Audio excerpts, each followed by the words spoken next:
Kalau orang nggak meyakini beliau ada, ya sudah, selesai masalah. Ya. Kita kan nggak maksain juga ya, karena tidak ada kewajiban di dalam Islam meyakini bahwa Nabi Khidir ini masih ada, nggak ada kewajibannya. Jadi kalau ada,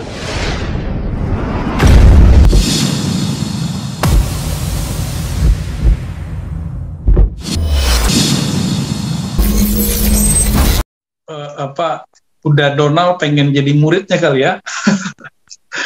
Ya, yang meyakini Nabi Khidir hidup, maka otomatis akan meyakini bahwa Nabi Khidir itu masih mengajar para wali. Saya sering menyebut Nabi Khidir itu Syekhul Anbiya wal Auliya, ya. Gurunya para nabi selain Nabi Muhammad, gurunya para wali. Lalu kalau orang nggak meyakini beliau ada, ya sudah, selesai masalah. Ya. Kita kan nggak maksain juga ya, karena tidak ada kewajiban di dalam Islam meyakini bahwa Nabi Khidir ini masih ada, nggak ada kewajibannya. Jadi kalau ada di luar sana orang nggak percaya Nabi Khidir ada, nggak apa-apa. Atau ada yang memperdebatkan Nabi Khidir ini Nabi atau Rasul. Di Quran kan nggak disebutin juga, cuma disebutkan Abdun min ibadina. Tapi kalau Abdun min ibadina, kalau Abdun ya di zaman itu ya pasti seorang Nabi. Kira-kira seperti itu. Ya. Karena Rasulullah disebut Abdun juga di dalam Al-Quran. Itu gelar tertinggi sebenarnya. Gelar-gelar yang luar biasa. Nah, jadi kalau saya, keyakinan saya mengikuti berkiblat kepada Imam Ghazali. Imam Ghazali itu menukil dalam jilid pertama, kemudian juga Imam Abu Thalib Al-Makki, Imam Ghazali di Ihya Ulumuddin, Abu Thalib Al-Makki juga di jilid pertama, Qutul Qulub. Ini ulama ahli sunnah semua. Begitu juga Imam Abul Hasan Syadzili, Imam Al-Mursi, Imam Ibnu Athaillah Sakandari, Imam Subki, banyak sekali. Imam-imam ini menegaskan bahwa Nabi Khidir itu masih wujud sampai sekarang karena keberkahan meminum ma'ul hayah. Lalu apa yang tugas beliau? Mengajari para wali secara personal. Jadi enggak pengajian kayak kita gini, nggak ada begitu ya. Tugasnya person, jadi satu orang yang akan menjadi wali-wali besar. Wali-wali yang disebut rijalullah, ahlullah, keluarga-keluarganya, kekasih-kekasihnya Allah. Apa yang diajarkan? Sebagaimana dulu mengajarkan Nabi Musa tentang ma'rifatul af'al, ma'rifatul al-asma, mengajarkan pengenalan tentang Allah.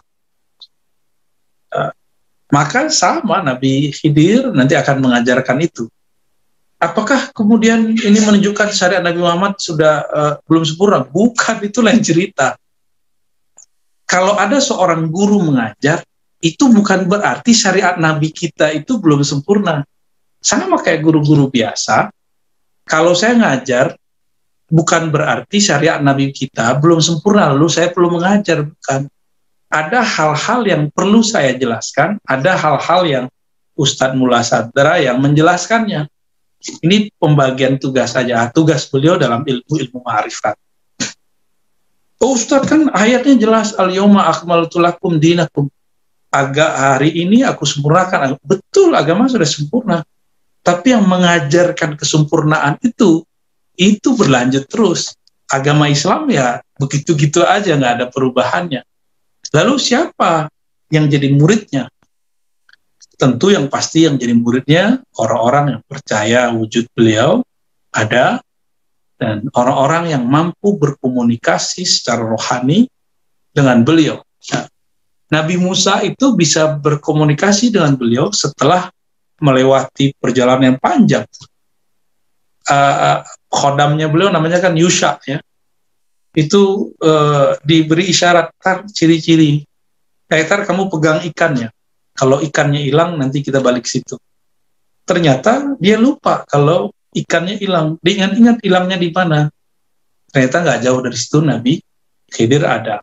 Apa hubungannya ikan dengan Nabi Khidir? Ternyata ada isyarat. Maka Nabi Khidir itu, kalau boleh saya sebut, Nabi yang penuh dengan simbol, Nabi yang sangat misterius, yang hanya orang-orang yang jeli, hanya orang-orang yang mempunyai kehalusan kolbu, ketajaman mata batin menangkap kehadiran beliau, ya.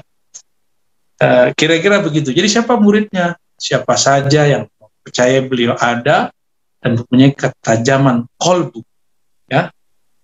Kira-kira begitu. Wallahu a'lam bishawab. Dalam Al-Quran ada sebutan syayatinul jinni wal ins. Setan itu ada dua jenis, dua penampakan.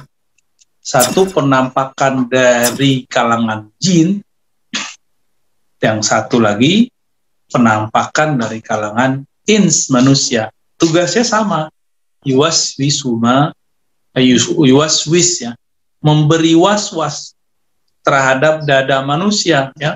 Yuwaswis itu kerjaannya, itu kata kerja aktif, yuwaswis, ya, yang kita baca dalam surah An-Nas, ya, qul a'udzu birabbin nas, sampai kemudian akhir minal jinnati wan nas. Dan yang memberi was-was itu ada jin, ada manusia. Maka kalau setan, ada setan manusia.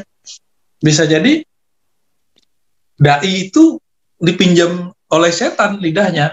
Itu sebabnya saya membiasakan kalau mau ngajar, kalau nggak sholawatan dulu, baca sholawat, ta'awuz pastinya, ya, lalu Fatihah, supaya Allah melindungi kita dari peminjaman setan terhadap lisan kita. Ini saya khawatirkan, takut sekali, maka kita berlindung kepada Allah Subhanahu wa Ta'ala. Nah, itu lebih kurang.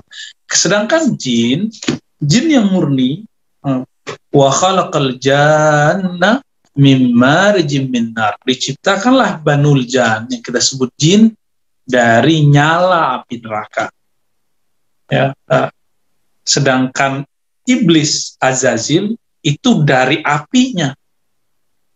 Kalau jin itu dari bunga apinya, kira-kira begitu kalau diibaratkan. Jadi kalau jin saja itu murni dari nyala api, kalau iblis dari batang apinya, ya. Ini ilustrasi aja teman-teman, ya. Kita kan nggak lihat api, yang kita lihat nyalanya, tapi bijinya api itulah iblis Azazil.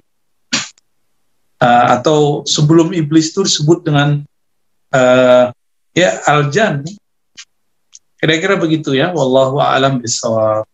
Kolbu itu rasulnya ruh. Maka kolbu itu dia bisa menerjemahkan bahasa ruh.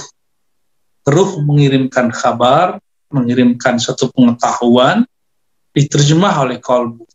Tugasnya rasul kan menerjemah kalam Allah. Jadi kalau dibuat perbandingan analog, kolbu itu rasulnya ruh. Itu maksudnya. Bukan berarti dalam diri kita ada rasul. Berarti rasul masih ada dong setelah Nabi Muhammad. Nah, ini kan keliru, ya. Jadi kalam tadi itu bukan rasul secara istilah, tapi rasul secara harfiah. Secara harfiah yang menerjemahkan kalam-kalam ruh, gitu. Karena ruh itu kan tiupan dari Allah. Disitulah Allah mengirim kalam-kalamnya, lalu diterjemahkan oleh kolbu tadi. Kira-kira begitu, Ustaz. Jadi ahli-ahli tarekat harus memahamkan itu juga, ya. Jangan sampai kemudian saya pernah dengar itu kelompok tertentu bilang ini bukan Rasul Muhammad yang dikubur di Madinah. Jadi kayak menghina Nabi Muhammad, merendahkan Muhammad. Bukan begitu menjelaskannya, ya. Ini dalilnya ada dalam hadis ketika Nabi mengatakan istafti qalbak, mintalah fatwa ke kolbumu, karena kolbu adalah utusan Allah di dalam diri kita, gitu. Kita aktifkan atau tidak. Kalau kita mengaktifkannya, ini akan menggaidan ketemu dengan Rasulullah SAW, agen-agennya Allah itu, ya. Apakah betul ada dalil tentang penemuan seorang ahli zikir di dasar laut pada saat Nabi Sulaiman alaihissalam mencari cincinnya yang hilang? Kesannya lebih tinggi orang ahli zikir daripada Nabi Sulaiman, gitu, ya. Enggak begitu ceritanya. Ketika Nabi Sulaiman membuat sayembara, siapa yang bisa memindahkan? Nah, ini nggak usah yang dalam laut dulu. Yang lebih hebat ini, memindahkan singgasananya Bilqis. Lalu ada Ifrit menawarkan dengan waktu yang agak sedikit panjang. Lalu ada Asif bin Barkhia menawarkan sekejap mata. Apakah kemudian Nabi Sulaiman itu nggak sanggup melakukannya? Kenapa harus dibuat sayembara? Bukan, beliau kan seorang raja. Masa seorang raja harus turun tangan? Mirip-mirip kita kayak main catur, ratu atau raja itu ya, dia nggak jangan fighting. Kalau udah habis semuanya, baru dia yang fight, baru dia yang turun tangan. Kira-kira seperti itu ya. Jadi logikanya jangan membandingkan kesaktian, nggak lebih sakti Nabi Sulaiman lah daripada Asif bin Barkhia. Lebih sakti Nabi Sulaiman daripada ahli yang mencari benda yang ada di laut itu. Kira-kira begitu ya.